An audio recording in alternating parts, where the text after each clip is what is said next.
নমস্কাৰ মই গীতুমণি তামুলী অহা ইংৰাজী 30 ডিসেম্বৰ তাৰিখে ধেমাজি জিলাত অভিজ্ঞান জ্যোতি এনজিঅ আৰু নটৰাজ ডান্স একাডেমীৰ যোগেদি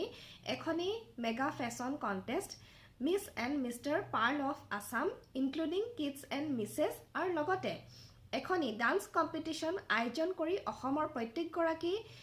প্ৰতিযোগীকে নিজৰ প্ৰতিভা দাঙি ধৰিবৰ বাবে এখনি সুন্দৰ প্লেটফৰ্ম দিয়া হৈছে অসমৰ প্ৰতিখন জিলাতে অনলাইন আৰু অফলাইন যোগেদি বৰ্তমান অডিশনসমূহ লৈ থকা হৈছে সো আপোনালোকে দেৰি নকৰি পলম নকৰি অতি সোনকালে অৰ্গেনাইজাৰ সকলৰ লগত যোগাযোগ কৰক অধিক তথ্যৰ বাবে 6020267555 আৰু 7099573851 নম্বৰত যোগাযোগ কৰক সকলোকে লগ পাম বুলি আশা ৰাখিলো ধন্যবাদ